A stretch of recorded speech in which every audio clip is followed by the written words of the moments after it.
Guys mechanical properties of fluid के numerical start कर रहे हैं। साथ दीजिएगा, सारे न्यूमेरिकल लगाएंगे, कोशिश करेंगे कि जल्दी से ये न्यूमेरिकल पार्ट भी आपका कंप्लीट हो जाए। जैसे कि आपको पता है हम पूरी एसएल अरोड़ा को लेकर चल रहे हैं और इसके अंदर आपको पता है एनसीईआरटी की भी कवर हो जाती है, तो आपको डबल बेनिफिट मिलता है एसएल के न्यूमेरिकल सॉल्व करने से। तो चैप्टर देखिएगा कौन सा पकड़ा आपने, मैकेनिकल प्रॉपर्टीज ऑफ फ्लूइड, तो इसको करेंगे। अब यहां पर न्यूमेरिकल स्टार्ट हो जाते हैं, तो आपको पता है टॉपिक नंबर 1 जो आता है वो आता है फोर्स, प्रेशर और आप ये कह सकते हैं थ्रस्ट के ऊपर। तो यहां पर अब जो न्यूमेरिकल स्टार्ट हो रहे हैं ये हो रहे हैं based on thrust and pressure. तो आप ध्यान रखिएगा, थ्रस्ट को आप समझिएगा अच्छे से और प्रेशर क्या होता है इसको भी समझिएगा। थोड़ा बताना चाहूंगा थ्रस्ट क्या होता है। जब हम किसी भी ऑब्जेक्ट को लिक्विड के अंदर डुबोते हैं तो उस ऑब्जेक्ट की सरफेस पर लिक्विड कितना फोर्स लगाता है वो टोटल फोर्स ही कहलाता है थ्रस्ट। तो आप समझ गए थ्रस्ट किसको कहते हैं। और प्रेशर तो आपको पता ही है, फोर्स या फिर थ्रस्ट पर यूनिट एरिया, इसको आप क्या कहते हो, प्रेशर कहते हो। क्या कहा मैंने, जब भी आपको प्रेशर चाहिए थ्रस्ट पर यूनिट एरिया मतलब F अपॉन ए, फोर्स अपॉन एरिया, इसको आप ऐसे कह सकते हैं। तो यहाँ पर जितने भी एग्जाम्पल या फिर न्यूमेरिकल प्रॉब्लम फॉर प्रैक्टिस के स्टार्ट होंगे वो सारे के सारे अभी फिलहाल पहला टॉपिक आपका थ्रस्ट और प्रेशर के ऊपर बेस्ड न्यूमेरिकल। तो एग्जाम्पल नंबर 1 है, अच्छे से अटेंड कीजिएगा, कुछ टफ नहीं है, ईजी है, समझने की कोशिश कीजिएगा। आपसे कह रहा देखो ये क्वेश्चन एनसीईआरटी के अंदर भी है, ये एनसीईआरटी के अंदर दिया हुआ है, तो आप लोगों को फायदा हो गया, एनसीईआरटी के न्यूमेरिकल्स भी सॉल्व लगातार हो रहे हैं। आपसे कह रहा है the two thigh bones, thigh bone किसको बोलते हैं, फीमर्स को बोलते हैं। हमसे कह रहा है each cross sectional area 10 centimetre square. जो थाई बोन है उसका क्रॉस सेक्शनल एरिया आपको गिवन है, कितना है, 10 सेंटीमीटर स्क्वायर। हमसे कह रहा है सपोर्ट द अपर पार्ट, ये ऊपर के हिस्से को सपोर्ट करती हैं बॉडी के, बिल्कुल करती हैं। मैं बना लेता हूँ, लेट अस सपोज कि ये कोई बंदा है और इसका जो अपर पार्ट है वो कुछ इस तरह का है और यहाँ पर ये इसकी थाई आ चुकी है और यहाँ पर ये नीचे वाला पार्ट और ये पैर आ गए। अब जरा देखिएगा यहाँ पर जो होती हैं ये होती हैं फीमर्स। अब ये फीमर्स किसको सपोर्ट करती हैं, ऊपर वाले हिस्से को सपोर्ट करती हैं, बिल्कुल सही बात है, ऊपर वाले हिस्से को सपोर्ट करती हैं। अब ये कह रहा है कि इन फीमर पर आप ये बताओ कि कितना प्रेशर लग रहा होगा, बिल्कुल बता देंगे। इन फीमर्स पर पूछा, अगर एक फीमर पर पूछता तो हमें एक पर बता दे, लेकिन यहाँ पर दोनों हड्डियों के ऊपर प्रेशर पूछा। अब आपको जब भी प्रेशर चाहिए होता है आपको थ्रस्ट या फोर्स चाहिए और नीचे एरिया चाहिए। तो एरिया किस चीज़ का, जिस पर आप प्रेशर कैलकुलेट कर रहे हो। आप किसके ऊपर कैलकुलेट कर रहे हो प्रेशर, आप कर रहे हो इन हड्डियों के ऊपर, इन थाई बोन के ऊपर। तो थाई बोन का आपको एरिया पता होना चाहिए। तो बाय द वे यहाँ पर एरिया ऑफ क्रॉस सेक्शन ये थाई बोन का ही दे रखा और हमसे कह रहा है ये थाई बोन जो है ये अपर पार्ट को सपोर्ट कर रही है जिसका मास 40 किलोग्राम है। तो इसका मतलब जो ऊपर का हिस्सा है इसका मास कितना, 40 किलोग्राम। अब 40 किलोग्राम ऊपर वाला हिस्सा, तो ऊपर वाले हिस्से पर ग्रेविटी एक्ट कर रही होगी, बिल्कुल ऑब्वियसली वो तो करेगी act.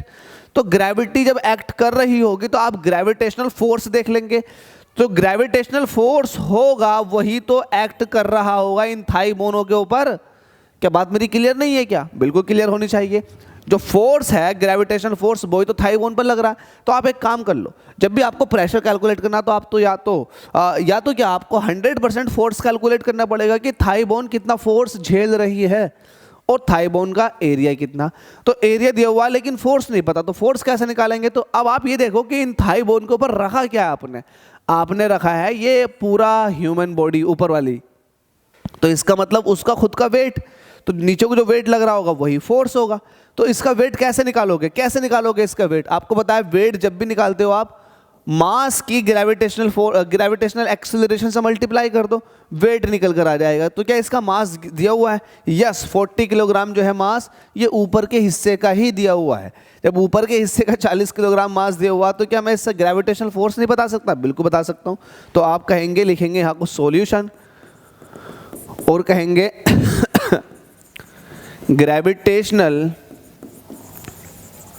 gravitational force acts on the upper part of the body के अपर पार्ट पर। इसको मिटा देते हैं। अब समझ में आ गया, आपकी पूरी कहानी समझ में आ चुकी है बच्चा लोग कि आपको करना क्या है, बस वो समझ में आना चाहिए। तो अपर बोर्ड हमसे कह रहा है gravitational force act on the upper part of the body, ये क्या होगा, ग्रेविटेशनल फोर्स निकालना तो आप कहोगे अपर पार्ट का कितना मास है और ग्रेविटेशनल एक्सेलरेशन। अब मास है वो आपको 40 और जी की वैल्यू आपको 10 यूज करनी है, मतलब 400 न्यूटन का फोर्स लग रहा है। अब ये 400 न्यूटन का फोर्स क्या बियर कर रही है, कौन सी चीज है जो बियर कर रही है? ये कर रही है दोनों हड्डियां थाई बोन की। तो आप एक काम करो, दोनों हड्डियों का एरिया निकाल लो। तो आप कहोगे यहां पर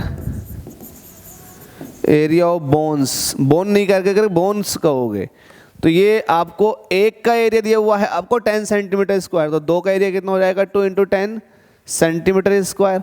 और आपको पता आप जब भी एरिया लिखते हो काय में लिखते हो, मीटर स्क्वायर में, तो सेंटीमीटर को मीटर में कन्वर्ट करने के लिए है, चूंकि स्क्वायर है तो 10⁻⁴ से मल्टीप्लाई कर देनी है, इतना ही रहने दो, ये आ जाएगा मीटर स्क्वायर में। क्लियर है?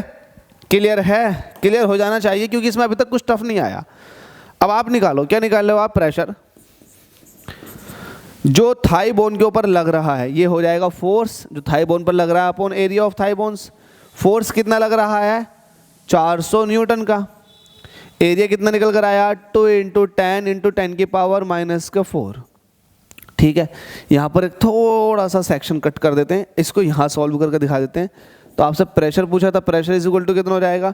देखो 400 को जब 200 से काटोगे, 2 से काटोगे तो 200 आ जाएगा, 1 0 से 1 0 ये चला जाएगा, तो ये 20 है, 10⁻⁻⁴ ऊपर चला जाएगा तो 10⁻+4 हो जाएगा। इसको सही करके लिखेंगे तो ये हो जाएगा 2 × 10⁵। तो प्रेशर इज इक्वल टू आ चुका है 2 × 10⁵।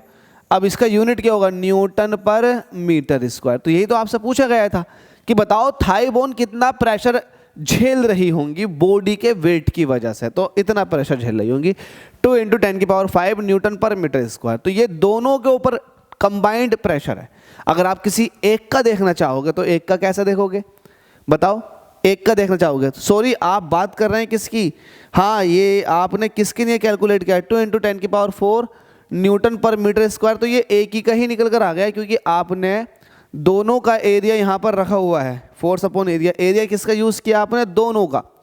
तो दोनों को आपने एज ए वन मान लिया, ठीक है। आप इस पर प्रेशर देख रहे हो, तब आपने फोर्स देखा और इसका एरिया देखा, तो ये आपका दोनों के ऊपर आया हुआ है, सॉरी दोनों के ऊपर ही आया हुआ है कि कितना प्रेशर झेल रही होंगी थाई बोन्स। तो ये प्रेशर की वैल्यू है 2 × 10⁴ न्यूटन पर मीटर स्क्वायर।